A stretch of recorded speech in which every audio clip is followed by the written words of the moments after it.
आणि यानंतर एक महत्त्वाची अपडेट, राष्ट्रवादी काँग्रेस पक्षाला नवाब मलिक मतदान करणार का हा सवाल आहे। नवाब मलिक सध्या राष्ट्रवादीच्या सगळ्या आमदारांसह अजित पवारांच्या दालनामध्ये उपस्थित आहेत। राष्ट्रवादी काँग्रेस पक्षाकडून टप्प्याटप्प्याने आमदारांना मतदानासाठी पाठवलं जात आहे।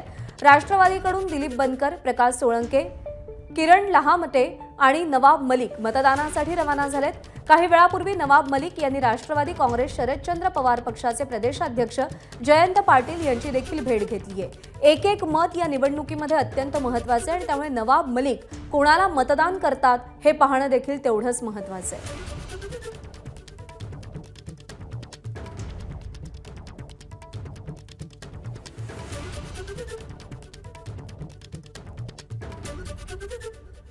नवाब मलिक कोणाला मतदान करणार हे पाहावं लागेल। सध्या ते मतदानासाठी रवाना झालेले आहेत।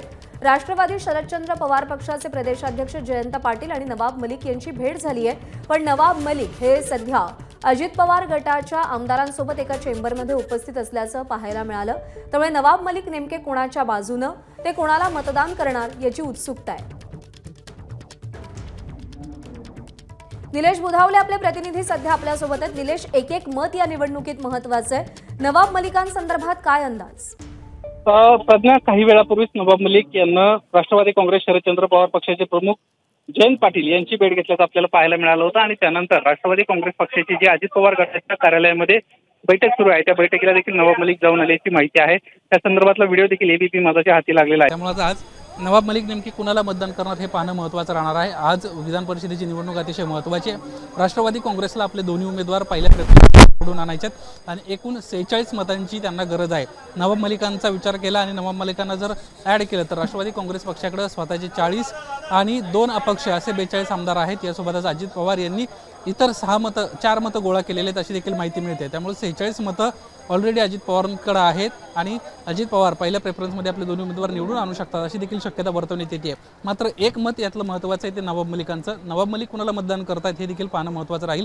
त्यावर प्रेफरन्स बदलताना देखील पाहायला मिळणार आहेत। नवाब मलिकांच्या या मतदानाच्या अनुषंगाने जर आपण पाहायला गेलं तर राष्ट्रवादी काँग्रेस पक्षाने देखील खबरदारी घेतली आहे। सध्या आपल्या सगळ्या आमदारांना ते टप्प्याटप्प्याने मतदानासाठी पाठवताना आपल्याला पाहायला मिळतात। आता 4 आमदार मतदानासाठी गेलेले आहेत। दिलीप बनकर असतील, दिलीप मोहिते पाटील असतील, ही मंडळी आता मतदानासाठी गेलेली आहे। त्यानंतर 4 जणांचा गट जाईल। अशा पद्धतीने टप्प्याटप्प्याने राष्ट्रवादी काँग्रेस पक्ष मतदान पूर्ण करताना आपल्याला पाहायला मिळणार आहेत। नवाब मलिक देखील मतदानासाठी गेलेले आहेत। ते कोणाला मतदान करतात हे पाहणं तेवढंच महत्त्वाचं आहे, कारण एक एक मत महत्त्वाचं आहे। निलेश, अपडेट जाणून घेत राहू। सध्या धन्यवाद दिलेल्या माहितीसाठी। नमस्कार। मन शुद्ध तुझं ही वेगळ्याच प्रकारची मालिका तुम्हा सगळ्यांना खूप आवडली होती। याचा दुसरा सीझन कधी येणार अशी विचारणा झाली। प्रतीक्षा संपली आहे मित्रांनो। येतोय मन शुद्ध तुझंचा दुसरा सीझन। होई मन शुद्ध